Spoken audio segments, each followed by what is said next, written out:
അമലിന് ജോലി ഇല്ലെങ്കിലും പെൺകുട്ടിക്ക് 8ാം ക്ലാസ്സിൽ പഠിക്കുന്ന കുട്ടിയാണല്ലോ, അവിടെ വരെ ഉച്ചക്കഞ്ഞിക്ക് അരി കൊടുക്കും. അതും കൊണ്ടാണെങ്കിലും പെൺകുട്ടി നോക്കൂന്നാ പറഞ്ഞിരിക്കുന്നത്. അങ്ങനൊന്നും ഇല്ല, ഞാൻ ജോലി ചെയ്യും, എനിക്ക് നോക്കാനുള്ള കഴിവുണ്ടായിട്ട് തന്നെ വിളിച്ചുകൊണ്ട് വന്നത്. പിന്നെ വീട്ടുകാരൊക്കെ സപ്പോർട്ടാണ്, എല്ലാത്തിനും കൂടെ നിൽക്കും, ഒരു കുറവില്ല, ഞാൻ നോക്കും. ആ ഒരു ഉറപ്പിൽ തന്നെ കൊണ്ടുവന്നത്. ഇതാണ് നമ്മുടെ പുതിയ ഒളിച്ചോട്ട കപ്പിൾസ്, വൈറലായ ഒളിച്ചോട്ട കപ്പിൾസ്. ഇപ്പൊ ഒളിച്ചോട്ട കപ്പിൾസുകാരുടെ സംസ്ഥാന സമ്മേളനം ഏതാണ്ടാന്ന് തോന്നുന്നു.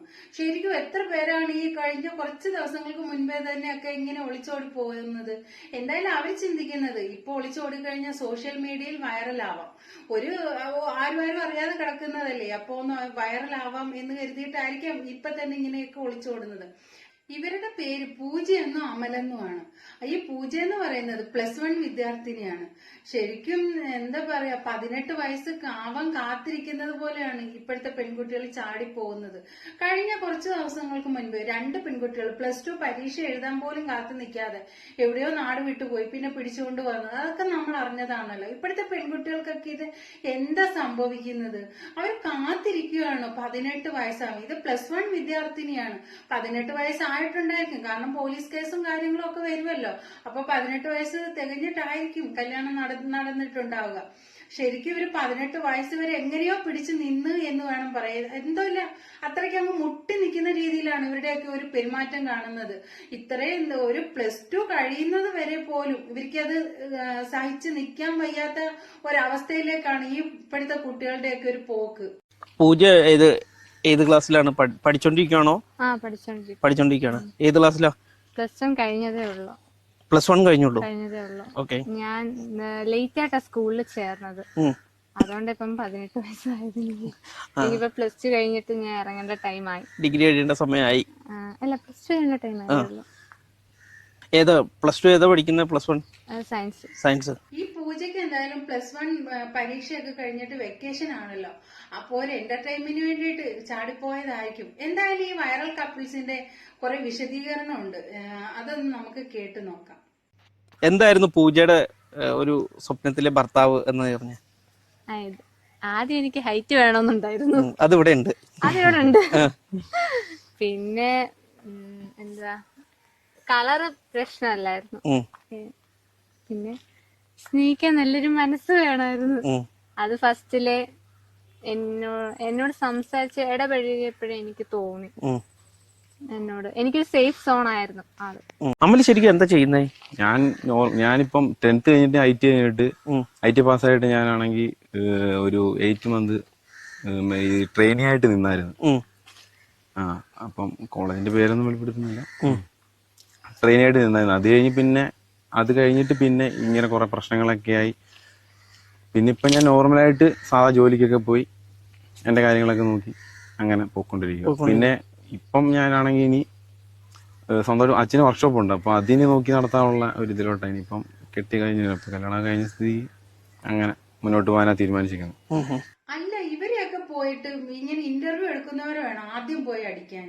കാരണം ഇവരൊക്കെ എന്ത് സമൂഹത്തിന് വേണ്ടിയിട്ട് കൊടുക്കുന്ന നന്മ എന്താ? എന്തെങ്കിലും നന്മ ചെയ്യുന്നവരെയൊക്കെ അല്ലേ പോയി കിടന്ന് ഇതുപോലെ പോയി കിടന്ന് ഇന്റർവ്യൂ ഒക്കെ എടുക്കുന്നത്. ഇവരെന്ത് തേങ്ങാക്കൊല ചെയ്തിട്ട് ഇവരെയൊക്കെ പുറകെ പോയിട്ട് ഇന്റർവ്യൂ എടുക്കുന്നത്? അതാണ്. അവരാണെങ്കിൽ ഒളിച്ചോടി അമ്പലത്തിൽ പോയി മാലയിട്ട് താലി കെട്ടി അത് എന്നിട്ട് കുറെ ഇൻസ്റ്റാഗ്രാമിൽ വീഡിയോ എടുത്ത് പോസ്റ്റ് ചെയ്ത് വൈറലായി. അതാണോ ഇവര് കാണുന്ന ഒരു മഹത്വം? അതാണോ? ഇതൊക്കെ കാണുമ്പോ ഈ ചാടിപ്പോകാൻ വേണ്ടിയിട്ട് മുട്ടി നിൽക്കുന്ന ചില ആണുങ്ങളും പെണ്ണുങ്ങളും ഉണ്ട്. അവർക്കൊക്കെ ഒരു പ്രചോദനമായിട്ടാണ് ഈ ഒരു ഇന്റർവ്യൂസ് ഒക്കെ എനിക്ക് തോന്നുന്നത്. ശരിക്കും അവർക്കൊക്കെ ഇതൊരു പ്രചോദനം തന്നെയാണ്. കാരണം ഇതൊക്കെ കണ്ടുകൊണ്ട് അവരും ബാഗും തൂക്കി അങ്ങ് ഇറങ്ങും. ഞങ്ങൾക്ക് എന്താ ഒളിച്ചോടാൻ പറ്റത്തില്ലേ, ഞങ്ങളും ഒന്ന് വൈറലാവട്ടെ എന്ന് കരുതിയിട്ട് അവരും ചാടി അങ്ങ് പോവും. ഇങ്ങനെയൊക്കെ ഈ ഇന്റർവ്യൂസും കാര്യങ്ങളും ഒക്കെ, ഇങ്ങനെയൊക്കെ ഉള്ളവരെ ഇന്റർവ്യൂസും കാര്യങ്ങളും ഒക്കെ എടുക്കുന്നത് അത് സമൂഹത്തിന് എന്തെങ്കിലും നന്മയുള്ളവരുടെ എടുക്കുക, അല്ലാതെ ഇവരെ പോലെയുള്ള വീട്ടുകാരെയും മറ്റുള്ളവരെ എല്ലാം വേദനിപ്പിച്ചിട്ട് ഇങ്ങനെ ചാടിപ്പോയ ഇവരെയൊക്കെ എന്തിനാണോ ഇന്റർവ്യൂ എടുക്കുന്നത്? അമ്മയുടെ വീട്ടുകാർ അവിടുന്ന് നേരെ വിളിച്ചിറക്കൊണ്ട് വന്നു. വീട്ടിലാളുണ്ടായിരുന്ന സമയത്ത്? ഇല്ല, വീട്ടിൽ സീനൊന്നും ഇല്ലായിരുന്നു. അവർക്കറിയാലോ ഇത്രയും നാളായിട്ട് ഞാൻ പറഞ്ഞിട്ട് കേട്ടില്ല, ഇനി കേൾക്കത്തില്ലെന്നും അറിയാം. പിന്നെ അവരെന്താ പറയുന്നത്, പിന്നെ ഏജുമായി. എല്ലാരും പറയുന്ന പോലെ മുട്ടി നിൽക്കല്ലായിരുന്നു കല്യാണം കഴിക്കാൻ. ഇനിയും പിടിച്ചു നിൽക്കാം, ഞങ്ങള് മാക്സിമം നോക്കാം. പിടിച്ചു നിൽക്കാം, പക്ഷെ പറയുന്ന പോലെ അല്ലല്ലോ നമ്മള് ഫ്യൂച്ചർ എന്താണെന്ന് പറയാൻ പറ്റില്ല. എന്റെ വീട്ടിലെ അവസ്ഥ വെച്ചിട്ട് ഇനി ഞാൻ ലോക്ക് ആവാൻ ചാൻസ് ഉണ്ട്. അപ്പൊ അതിലും നല്ലത് വരുന്നതാ. ഞാൻ വരുന്നതിന്റെ ഒരാഴ്ച മുമ്പും അതിനെപ്പറ്റി കുറച്ച് നല്ല ഡാർക്കായിട്ട് സീനായിട്ട് നടന്നുകൊണ്ടിരിക്കുക. അപ്പൊ എനിക്ക് ഒട്ടും പിടിച്ചിരിക്കാൻ പറ്റാത്തൊരു അവസ്ഥയായി. പിന്നെ ഇപ്പം 3 വർഷം കൊണ്ട് ഇതൊക്കെ തന്നെ പ്രഷറും കാര്യങ്ങളും. പഠിച്ചൊരു ജോലിയൊക്കെ കിട്ടിയിട്ട് ഇതുപോലെ പോയിരുന്നെങ്കിൽ പിന്നെ ഒരു അന്തസ് ഉണ്ടായിരുന്നു. ഇതിനെയൊക്കെ എങ്ങനെ ന്യായീകരിക്കും? എന്തായാലും രണ്ടിനും ഒരു ജോലിയും ഇല്ല, ഒന്നുമില്ല. എന്തായാലും രണ്ടുപേരും പ്രണയം കഴിച്ചുകൊണ്ടിരിക്കട്ടെ. ഇനി രണ്ടിനും പഠിക്കാനും പോകണ്ട, ജോലിക്കും പോകണ്ട, ഒന്നിനും പോകണ്ട. ഒരു യൂട്യൂബ് ചാനലും തുടങ്ങി അതിൽ കുത്തി അങ്ങ് ഇരിക്കാം.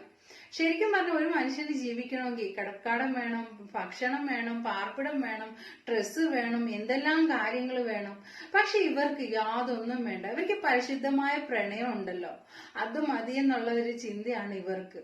എന്തായാലും പ്രേമത്തിന് കണ്ണില്ല മൂക്കില്ല എന്നൊക്കെ പറയുന്നതല്ലേ, വിശപ്പുമില്ല, ദാഹവുമില്ല, ഒന്നുമില്ല. അവര് ഈ പ്രണയം കടിച്ചിരുന്നുകൊണ്ട് അവര് ജീവിച്ചോളൂ. ഈ 18 വയസ്സ് വരെ വളർത്തി വലുതാക്കിയ മാതാപിതാക്കളെ ഒക്കെ ഉപേക്ഷിച്ചിട്ട് ഇന്നലെ കണ്ടവന്റെ കൂടെ ഈ ഒളിച്ചോടി പോയിട്ട് എന്ത് സമ്പാദിച്ചെന്ന് പറഞ്ഞാലും അതൊന്നും, നമ്മൾ എന്ത് തന്നെ നേടിയെന്ന് പറഞ്ഞാലും അതൊന്നും ശാശ്വതമാവാൻ പോകുന്നില്ല. അതൊരിക്കലും ഇല്ല. കർമ്മ എന്ന് പറയുന്ന ഒരു സംഗതി ഉണ്ട്. ആ മാതാപിതാക്കളുടെ കണ്ണുനീരിന് അതിന് ഉത്തരം കൊടുത്തേ പറ്റത്തുള്ളൂ. ഇന്നല്ലെങ്കിൽ നാളെ അത് സംഭവിച്ചിരിക്കും. കാരണം എന്ന് വെച്ച് കഴിഞ്ഞാൽ അവർ അത്രത്തോളം നോറ്റ് വളർത്തി കൊണ്ടുവന്ന് പഠിപ്പിച്ച് കൊണ്ടുവരുന്നൊരു കുട്ടികളായിരിക്കും. പെട്ടെന്നൊരു ദിവസം അവരെ വിട്ടെറിഞ്ഞിട്ട് എന്തുമാത്രം ആഗ്രഹിച്ച് വളർത്തുന്നത് മക്കളാണ്. അപ്പൊ ഒരു 18 വയസ്സാവാൻ കാത്തിരുന്ന് അങ്ങനെ ഒളിച്ചോടുന്ന അവർക്കൊക്കെ ഒരു സമാധാനവും സ്വസ്ഥത കിട്ടും. ഇപ്പോഴത്തെ ഈ ഒരു ചോരത്തിളപ്പ് കുറച്ച് കഴിയുമ്പോഴത്തേന് അത് മാറും. അപ്പോഴേക്കും അത് മനസ്സിലായിക്കോളും. ആ മാതാപിതാക്കളുടെ കണ്ണീരിന്റെ വില അപ്പോൾ മനസ്സിലാക്കിക്കോളും. അങ്ങനൊന്നുമില്ല. ഞാൻ ജോലി ചെയ്യും, എനിക്ക് നോക്കാനുള്ള കഴിവുണ്ടായിട്ട് തന്നെ വിളിച്ചോണ്ട് വന്നത്. ഡോക്ടർ അവിടെ കണ്ട് പഠിക്കണം. അവല് പഠിപ്പിക്കോ? ഞാൻ പഠിപ്പിക്കാം. ആ ഒരു ഡിമാൻഡിലേക്ക് ഇറങ്ങി വന്നത്. കേട്ടില്ലേ, ഡോക്ടർ ആകാനായിരുന്നു താല്പര്യം.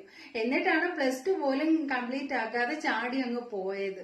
എന്തായാലും നല്ല കാര്യം. എന്തായാലും അത്രയ്ക്ക് ആഗ്രഹം, ഡോക്ടർ ആകാൻ ആഗ്രഹമൊക്കെ ഉണ്ടായിരുന്നെങ്കിൽ പഠിച്ച് ഒരു ജോലിയൊക്കെ വാങ്ങിച്ചിട്ട് ചാടിപ്പോകാൻ എന്തായാലും വരാനുള്ളത് വഴി തങ്ങത്തില്ല എന്ന് പറഞ്ഞു കേട്ടിട്ടില്ലേ, അത് തന്നെയാണ്. ഈ അമലിന്റെ വീട്ടിൽ എങ്ങനെയായിരുന്നു അമലെ? കുഴപ്പമൊന്നുമില്ല, സപ്പോർട്ടായിരുന്നു. അറിയായിരുന്നു, ഞാൻ തുടങ്ങിയപ്പോഴേ അറിയായിരുന്നു. കുഴപ്പമില്ല, എന്റെ കൂടെ തന്നെ ഉണ്ടായിരുന്നില്ലേ, കാര്യങ്ങളൊക്കെ അറിയായിരുന്നു. അതുകൊണ്ട് ഇപ്പോഴും എന്റെ കൂടെ തന്നെ ഉണ്ട്, സപ്പോർട്ടായിട്ട് തന്നെ ഉണ്ട്. ഈ വീട്ടിലേക്ക് വിളിച്ചോണ്ട് വന്നു കഴിഞ്ഞപ്പോൾ തന്നെ ഞാൻ അവരോടെല്ലാം പറഞ്ഞിട്ട് തന്നെ കൊണ്ടുവന്നത്. അച്ഛനോ അമ്മ എല്ലാരും, ചേട്ടനുണ്ടായിരുന്നു എന്റെ കൂടെ. ഒരുമിച്ച് എല്ലാരും അറിഞ്ഞു തന്നെ കൊണ്ടുവന്നത്.